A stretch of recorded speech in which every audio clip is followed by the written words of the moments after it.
Hey, welcome to Tuesday's training. Let me see, does this light look okay? Okay, perfect. So today I'm talking about the low information diet. So I do not like diets, but this is one diet I have to say I endorse. So before, when we wanted to get our information, we would have to actually leave our house and go to the library, or we had to seek out a book. We had to actually go physically into a bookstore and purchase a book. But now we are in the information age where everything is accessible to us 24 hours a day. We don't even have to leave our house. We can do it from our bathroom. We have Amazon Prime, we have Kindle, we have all these resources that if we want something, we can get it in an instant. And although that is awesome and great in many areas of our lives, you may start noticing how you feel that there is just too much information out there.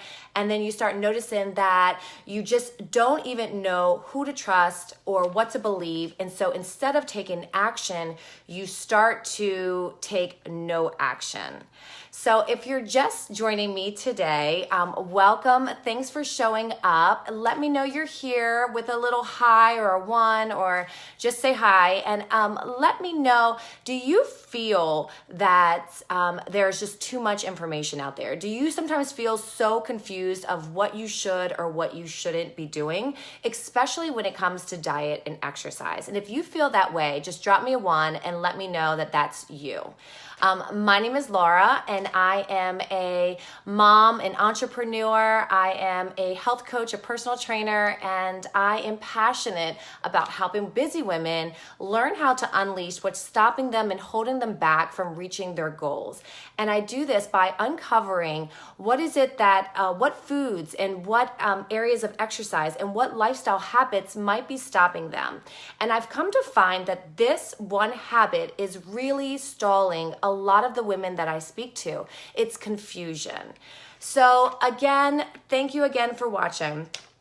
When it comes to learning information, the issue about all this online is that everyone is an expert and everyone has an opinion. And sometimes you research and you find that there's something that you find and you say, oh, that resonates with me. That sounds good. And then all of a sudden you read something else and it says, nope, that's all wrong. You shouldn't be doing that. And this is what you should be doing instead. And then I also find that there are articles of people that I used to think that really were just neutral and they were just sharing their experience. And then the more I learned about marketing, the more I understand is that these people are bloggers and they actually are being paid to make it seem like they're giving you information that is neutral, but they're really endorsed by either a supplement company or a product company or somebody who's trying to sell something. So although that there are good people that have good information, I just want you to understand that when we start seeking out too much information, we start to have analysis paralysis, meaning we start to take no action because we keep seeking for that absolute perfect moment that does not exist. So the cousin to analysis paralysis is fear. And what we fear when we have all this information and why we don't take action is that we fear that maybe we're doing something wrong, or we feel that we're going to waste our time, or somebody will judge us. So instead of actually taking action, we just start looking for all this information just to build up in our book, and then we don't move forward. So just like a diet, I want you to consider cleansing out your information, especially when it comes to diet and exercise. Now, there's the paleo diet, there's the keto diet, the South Beach diet, a vegan diet. I mean, those are just on the top of my brain, but these are the diets that can really conflict you when it says what you should or shouldn't do to your body. So you have it over here where you have your vegans who say, no meat, absolutely no dairy, nothing. This is the way to live. This is how I did it. And it's amazing. And I feel awesome. And then you have somebody on a keto diet who is like, all meat, no carbs, and this is the way to do it. And then what you find is that you go on these diets or you take this information and then you start to feel crappy and you wonder, well, what's wrong with you?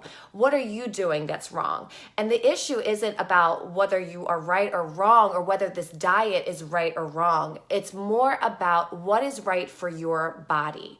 So when I say, I'm going to give you a few tips that you can take for this low information diet. One is to use the 80-20 principle to get rid of 80% of the information that you are learning and stick to 20% of quality information and get rid of all the other stuff that's going to be clouding you and distract you. So minimize your podcasts, minimize the books that you read, minimize the blogs that you read, and really start to tune into a few of the ideas that you want to put into play.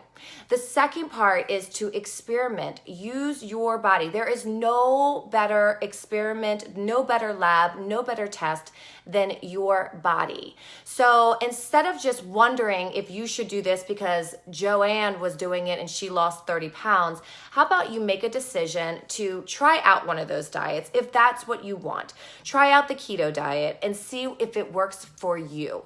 If it doesn't work for you, if you wake up feeling crappy, if you're starving all the time, if you don't have energy, then that's a sign that it's not working for you.